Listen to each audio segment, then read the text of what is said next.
হয়, আজি আমি অসম সংখ্যালঘু সংগ্ৰাম পৰিষদৰ এটি সজাতি দলে আমাৰ ডিজিপি মহোদয়ক আমি সাক্ষাৎ কৰিবলৈ আহিছিলোঁ আৰু তেখেতৰ হৈ আইজিপি ল এণ্ড অৰ্ডাৰ তেখেতৰ লগত আমাৰ কথা হ'ল।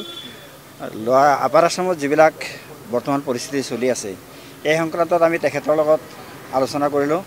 আমাৰ যিখিনি ক'বলীয়া তেখেতে আগত আমি ব্যক্ত কৰিছোঁ, তেখেতে বৰ ধুনীয়াকৈ শুনিছে যে তাত যি ধৰণৰ এই মব ভাইলেশ্যন চলি আছে সেইটো কেনেকৈ ৰোধ কৰিব পৰা যায়। এই সংক্ৰান্তত আমি তেখেতক কেইটামান পৰামৰ্শ দিছোঁ আৰু মহামান্য উচ্চতম ন্যায়ালয়ৰ যেটা 19/4/2011 তাৰিখৰ ক্ৰিমিনেল এপিল আছিলে সেই এপিলৰ যেটো জাজমেণ্ট আছিলে সেই জাজমেণ্টৰ কপিটো আমি ইতিমধ্যে আমি তেখেতক জমা দিছোঁ আৰু তেখেতক এই যিখিনি জাজমেণ্টত যিখিনি কথা কোৱা আছে সেইখিনি কথা কাৰ্যকৰী কৰাৰ কাৰণে আমি তেখেতক আহ্বান জনাইছোঁ বা অনুৰোধ জনাইছোঁ আৰু তেখেতে আমাক কথা দিছে যে তাত যি ধৰণৰ মানে মব ভাইলেন্স চলি আছে সেইখিনি কেনেকৈ ৰোধ কৰিব পৰা যায় তাৰ কাৰণে ইতিমধ্যে তেখেতসকলে বিভিন্ন ধৰণৰ ব্যৱস্থা গ্ৰহণ কৰিছে আৰু আমাৰ ফালৰ পৰাও যাতে আমাৰ মানুহখিনি কোনো কাৰণতে উত্তেজিত নহয় সেই কথাটো আমি তেখেতক আমি আশ্বস্ত কৰিছোঁ যে আমাৰ যিবিলাক সংখ্যালঘু দল সংগঠন আছে আমি গোটেইখিনি সংখ্যালঘু দল সংগঠনে ইতিমধ্যে আমাৰ কমিউনিটিৰ মানুহক বিশেষকৈ সংখ্যালঘু মানুহক সংযত কৰি ৰখাৰ কাৰণে যিমানখিনি পাৰা যায় আমি পৰামৰ্শ দিছোঁ বা সজাগতাৰ কাৰণে আমি চেষ্টা কৰিছোঁ যে এই কামবিলাক কৰাৰ ক্ষেত্ৰত আমি কোনো ধৰণৰ কৃপণালী কৰা নাই। আমাৰ এটাই কথা, আমি অসমৰ সৰ্বস্তৰৰ মানুহক আমি আহ্বান জনাইছোঁ, না আমি হিন্দু বিৰোধী না আমি অসমীয়া বিৰোধী। আমি নিজেও যিহেতু আমি অসমীয়া, গতিকে আমি জীৱনে মৰণে আমি অসমীয়া, আমাৰ জন্ম অসমত হৈছে, গতিকে আমাৰ মৃত্যু এই অসমৰ ভূমিতে হ'ব। গতিকে আমি কোনো কাৰণতেই অসমীয়া মানুহে বা অসমৰ খিলঞ্জীয়া জাতি জনগোষ্ঠীক অন্যায় হোৱাকৈ বা অপকাৰ হোৱাকৈ কোনো কাম যাতে অসমৰ কোনো সংখ্যালঘু জনগোষ্ঠীয়ে যাতে নকৰে তাৰ কাৰণে আমি বৃহৎভাৱে আমি আহ্বান জনাইছোঁ। আমাৰ এটাই কথা যে আমি যিকোনো প্ৰকাৰেই হওক আমি এই মূল সুঁতিৰ লগত আমি জিন যাব লাগে।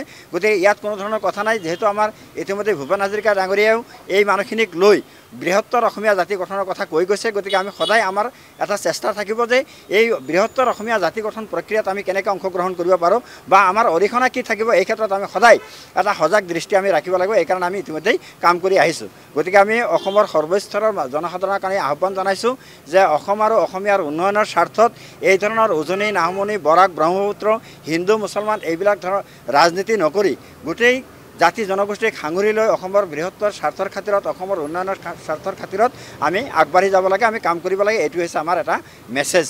গতিকে এইটো হৈছে আমাৰ সৰ্বস্তৰৰ অসমীয়া জনসাধাৰণৰ ওচৰত আমাৰ আহ্বান। হয়, আজি আমি অসম সংখ্যালঘু সংগ্ৰাম পৰিষদৰ এটি সজাতি দলে আমাৰ ডিজিপি মহোদয়ক আমি সাক্ষাৎ কৰিবলৈ আহিছিলোঁ আৰু তেখেতৰ হৈ আইজিপি ল এণ্ড অৰ্ডাৰ তেখেতৰ লগত আমাৰ কথা হ'ল। আপাৰ আছামত যিবিলাক বৰ্তমান পৰিস্থিতি চলি আছে এই সংক্ৰান্তত আমি তেখেতৰ লগত আলোচনা কৰিলোঁ।